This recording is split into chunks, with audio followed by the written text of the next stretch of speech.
বাইরে মনে রাখো।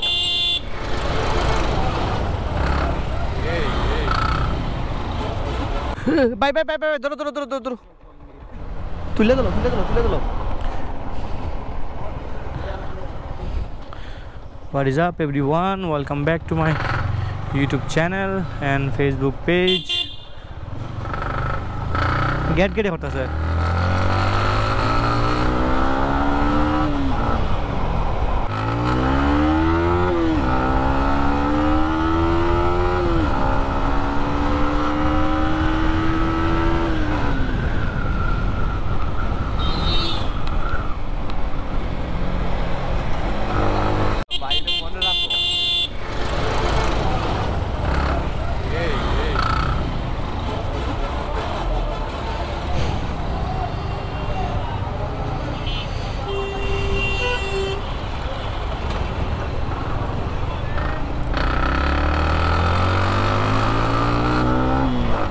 এটা তো বেশি করতেছে সাউন্ডটা। আমরা যাচ্ছি এখানে ফুয়েল নিতে। আরে বাইরে ফুয়েল নিতে।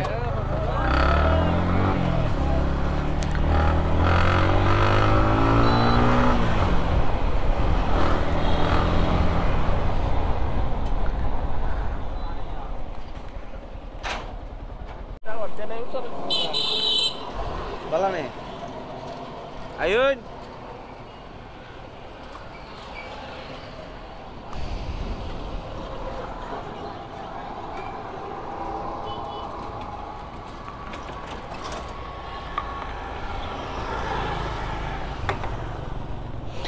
সো আমি আজকে আপনাদের একটা বাইক রিলেটেড কিছু ধারণা দেওয়ার চেষ্টা করবো, কী কী সাবধানতা মেনটেন করলে বা কীভাবে চালাইলে আপনি মোটামুটি একটু সেফ থাকতে পারবেন। আর বাই দ্য ওয়ে এটা হচ্ছে আপনার মক্কা মদিনা পেট্রোলিয়াম। এটা এখানে দুইটা আছে, আমি সবসময় এখান থেকে ভরি। এই দোকানটা মোটামুটি বেশ ভালো ভাই, এই জন্য ভরছি বা ভরা হয় এখান থেকে। বাইরেছি এমনই বাইরেছি কেনই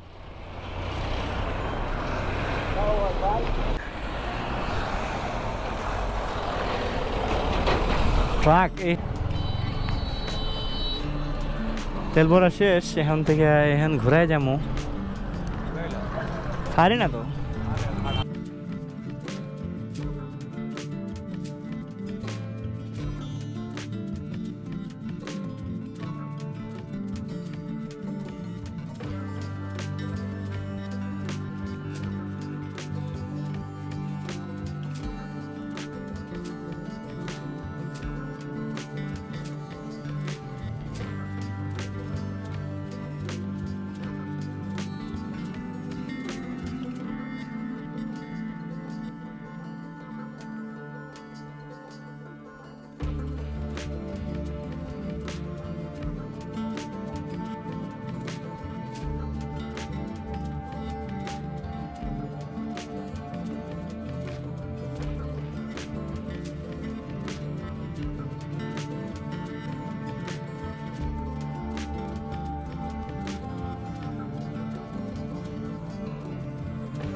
আচ্ছা এটা সাউন্ড করে একটা দুই গেরা ফালা টান দিলে একটা সাউন্ড করে।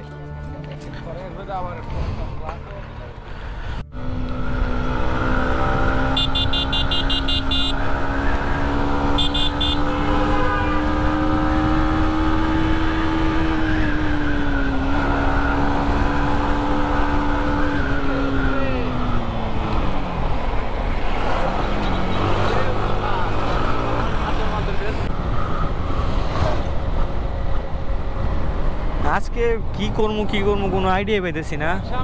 অ্যাকচুয়ালি তোমার পাবলিকের মানে একটা ক্রাশ বাইক বা পছন্দের একটা বাইক। এটা আম পাবলিকের ম্যাক্সিমাম পাবলিকের ইয়ামাহাটা খাইছো ইডিয়া আর ইডিয়া R5 দুইটা জিনিস খাইছে।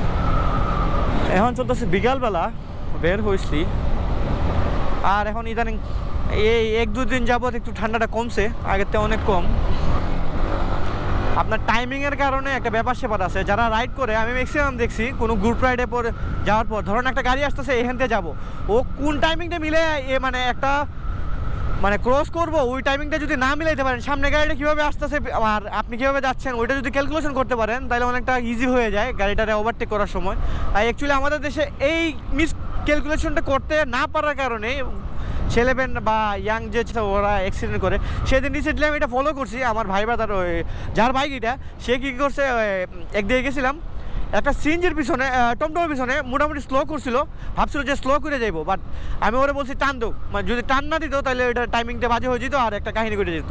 অ্যাকচুয়ালি টাইমিং মিলানো, তো ওই টাইমিংটার কারণে আমাদের দেশে ম্যাক্সিমাম অ্যাক্সিডেন্ট হওয়ার কারণ ওভার স্পিডিং না, জাস্ট ওভার স্পিডিং করার সময় যদি আপনার টাইমিং না মিলে, ধরেন ওই টমটমটা আর এটা যদি একটু কাছাকাছি থাকে, আপনি যদি একটা টাইমিং না মিলে যেতে পারেন তাহলে এটা লাইগে যাবো বা সামহাও একটা মিসক্যালকুলেশন হইব, ওইটাই আমি বুঝাতে চাইতেছি। আর আরেকটা জিনিস হলো আমাদের দেশে ম্যাক্সিমাম পাবলিক অ্যাক্সিডেন্ট তো হইবে ভাই বাইক চালাইলে, বাট করে কি ওরা কোনো সেফটি গার্ড ইউজ করে না। লাইক হেলমেটটা পরেন বা শুটা পরেন, এটা আমাদের দেশে অ্যাকচুয়ালি মানে মানুষ যাই বলেন না কেন, আমাদের দেশে মানুষ হেলমেট বলেন আর শু বলেন এগুলো পরে অ্যাকচুয়ালি জাস্ট শো অফের জন্য, পুলিশ থেকে বাঁচার জন্য, কেউ নিজের সেফটির জন্য এগুলো পরে না।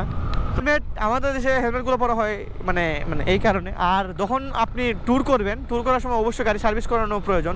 অনেকেই দেখছি আমার সাথে সামনের ব্রেক শু শেষ হয়ে যেতেছে, এটা সামনের ব্রেক শু এটা শেষ হয়ে যেতেছে, বাট ওরা এটাতে চালাইতেছে, এটা গাড়িরও ক্ষতি প্লাস গাড়ি চালায়ও মজা নাই। জায়গা এটা না, ট্যাঙ্ক স্ল্যাব হইব তোমার হাই স্পিড হয়, এটা কম স্পিড হইতো না। গাড়ি ব্যালেন্স করার আরেকটা সিস্টেম আছে আপনার, এই দুইটা থাই আই মিন দুইটা এইটা, এটা যেই মানে যাই বলো না কেন ইংলিশে। ওয়াও, এখানে কি হইতেছে। আর চলে আসলাম এসুভিডে, শীত শেষ প্রায়। ও মাই গড, গার্লফ্রেন্ড নিয়ে কে রে ভাই, কপাল এগুলো ভাইতে কপাল লাগে। রিলস বা ছবি তোলার জন্য আসছি।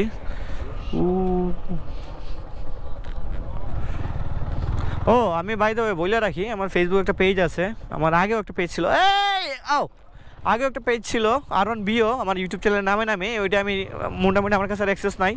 আর যেমন যাই আমার কারণে অ্যাডমিনশিপ সব বাদ দিয়ে দিয়েছি, নতুন একটা পেজ আছে।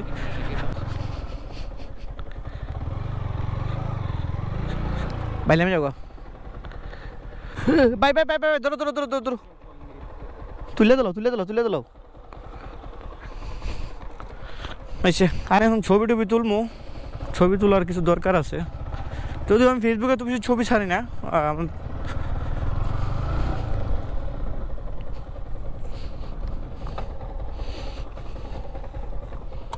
ও বাই দ্য ওয়ে, এটা এখন সুমন ভাইকে দেখানো হয়েছে, এটার চেইন সিটটা চলে গেছে।